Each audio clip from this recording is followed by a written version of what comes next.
survive.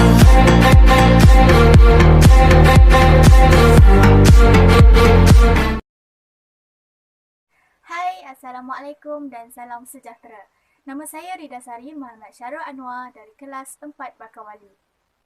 Jadi hari ini saya akan membuat resensi buku novel akademik thriller yang bertajuk A atau Mati karya Aman Wan. Buku ini diterbitkan pada tahun 2018 oleh Bling Book Sdn Bhd dan memiliki bilangan muka surat sebanyak 119. Nipis je, tak setebal buku novel yang lain. Sesuai untuk para pemula yang teringin nak baca novel dan menanam minat terhadap novel. Walau bagaimanapun, alur cerita atau plot cerita dalam buku ini sangat menarik dan tersusun. Ditambah pula dengan plot twist yang sangat tak disangka.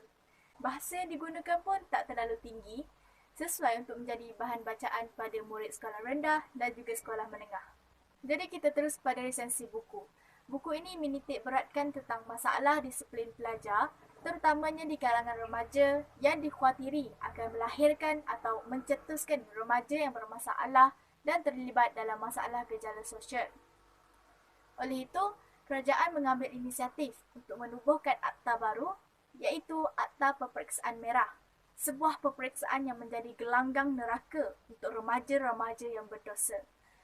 Soalan-soalan yang mengundang azab serta derita. Hanya dua sahaja jawapan yang diberi, sama ada A atau mati. Alkisah Maria dan Anna yang tinggal di kampung bersama nenek mereka. Maria ialah murid tingkatan 5 dan merupakan pelajar cemerlang di sekolahnya. Dia selalu berusaha keras untuk mendapatkan keputusan peperiksaan yang cemerlang supaya dia mendapat beasiswa bagi mengurangkan beban keluarganya. Berbeza pula dengan adiknya yang bernama Anna.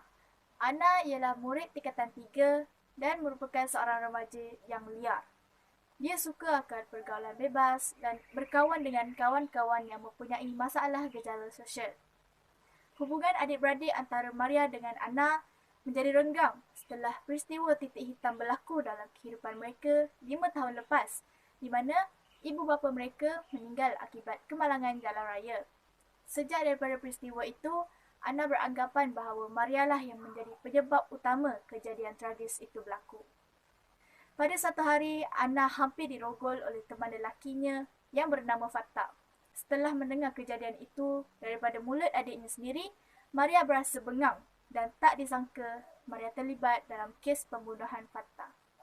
Akibat daripada perbuatannya itu, Maria dimasukkan ke sekolah Juwana dan satu-satunya cara untuk dia membebaskan diri adalah dengan menduduki peperiksaan merah. Sebagaimana yang kita sedia maklum, peperiksaan merah ini amat sukar. Soalan-soalannya mengundang azab serta derita.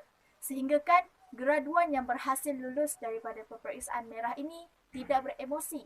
Dengan kata lain, tidak berjiwa. Sedang Maria diseksa dan sengsara di sekolah Juwana, Anna dipulaukan oleh rakan-rakannya. Oleh itu, Anna bertekad untuk mengubah dirinya dan fokus dalam pelajaran. Akhirnya, Anna berjaya mendapatkan keputusan peperiksaan yang cemerlang, bahkan lebih cemerlang daripada Maria. Namun, kegembiraan Anna tidak berlangsung lama setelah dia tahu akan kebenaran yang selama ini disimpan oleh Maria. Anna berasa kecewa dan menyesal kerana telah bersikap kurang ajar terhadap kakaknya Maria. Kerana selama ini segala perbuatan yang Maria lakukan adalah untuk kebahagiaan Anna sendiri. Bagian nasib sudah menjadi bubur, Maria akhirnya lulus peperiksaan merah 7 tahun kemudian dengan jasad tanpa jiwa. Demikianlah pengorbanan seorang kakak terhadap adiknya yang disayangi. Jadi apa pengajaran yang saya dapat setelah membaca buku ini? Banyak sebenarnya. Yang pertama, kita tidak boleh terlalu ikutkan perasaan. Dengan kata lain, tidak boleh ego berlebihan. Kita bukannya Tuhan yang tahu segala benda. Jadi sebaiknya kita perlu memberi peluang kepada orang lain untuk berbicara supaya tiada kesalahfahaman yang berlaku. Yang kedua, sudah terang lagi bersuluh, kita perlu hindari pergaulan bebas dan tidak melibatkan diri dalam masalah gejala sosial. Contohnya seperti Anna. Dia hampir dirogol oleh teman lelakinya kerana selalu lepak bersama dan menjalinkan hubungan yang rapat. Yang ketiga, usaha tangga kejayaan. Masa silam tidak menentukan masa depan.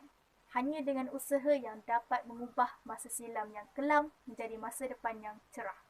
Jadi begitulah sedikit sebanyak tentang buku ini.